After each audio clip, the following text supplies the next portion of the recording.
दोस्तों आज इस वीडियो में हम बात करेंगे 2 step process of changing your identity. दोस्तों हमारी आइडेंटिटी हमें हमारी हैबिट से बनती है। जब आप रोज सुबह उठ के अपना बेड ठीक करते हैं, बेड बनाते हैं, तो ये आपको एक ऑर्गेनाइज्ड पर्सन की आइडेंटिटी दे देता है। अगर आप रोज एक्सरसाइज करते हैं तो आपकी आइडेंटिटी एक एथलेटिक पर्सन के रूप में होने लग जाती है। आप जितना अपने बिहेवियर को रिपीट करते हैं उसी के अकॉर्डिंग आपकी आइडेंटिटी बनती चली जाती है। आपकी आइडेंटिटी और कुछ नहीं बल्कि आपके द्वारा किए गए कामों का प्रूफ या एविडेंस होती है।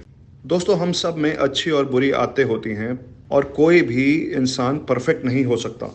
जैसे हर इलेक्शन में मान लीजिए कि 2 पार्टियां होती हैं, लेकिन वो पार्टी जीत जाती है जिसे ज्यादा वोट्स मिलते हैं, जो मेजोरिटी में आती है। इसका मतलब ये नहीं कि हारने वाली पार्टी को वोट ही नहीं मिले। अगर ऐसा ही हम अपनी आदतों के बारे में सोचें तो हम में अच्छी और बुरी दोनों आदतें होती हैं।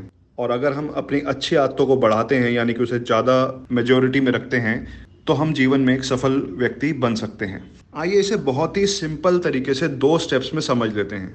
Step 1, decide the type of person you want to be, and step 2, prove it to yourself with small wins. दोस्तों सबसे पहले आप अपने प्रिंसिपल्स, अपने वैल्यूज को समझें और तय करें कि आप किस तरीके के इंसान बनना चाहते हैं। जैसे मान लीजिए कि आप एक राइटर बनना चाहते हैं, तो ये हो गया आपका पहला स्टेप कि आपने ये डिसाइड कर लिया कि आप क्या बनना चाहते हैं, किस तरीके के इंसान बनना चाहते हैं। अब आते हैं स्टेप नंबर 2 पर, जो कि है prove it to yourself with small wins. चलिए, जैसे कि आपने डिसाइड तो कर लिया कि आप एक राइटर बनना चाहते हैं, लेकिन अब आपको छोटी छोटी जीत चाहिए जो आपको एक राइटर बनाएंगी। दोस्तों आप चाहे कुछ भी करते हो, आपका कोई भी प्रोफेशन हो, आप कितने भी बिजी रहते हो, लेकिन अगर आप एक आदत डालें कि आप रोज 500 वर्ड्स लिखना स्टार्ट कर दें और रोज इस हैबिट को फॉलो करते रहें, रिपीट करते रहें, तो आप देखेंगे कि आप बस 2 ही महीने में लगभग 30,000 वर्ड्स लिख चुके होंगे। दोस्तों आपकी जानकारी के लिए बता दूं कि एक नॉर्मल बुक की जो लेंथ होती है वो 25 से 30,000 वर्ड्स की ही होती है। तो अगर आप सिर्फ एक आदत डालें कि आपने रोज दिन के किसी भी समय जब आपको टाइम मिले 500 वर्ड्स लिखने हैं डेली, और आप इस आदत पर अगर स्टिक कर जाएं तो आप सिर्फ 2 महीने में अपनी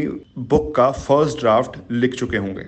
देखा आपने, आपकी एक छोटी सी आदत आपको 2 महीने में कहां से कहां ले जा सकती है, आपको एक आम आदमी से उठाकर एक राइटर बना सकती है। बस जरूरी यह है कि आप अपनी इस आदत पे कंसिस्टेंट रहें। That's it.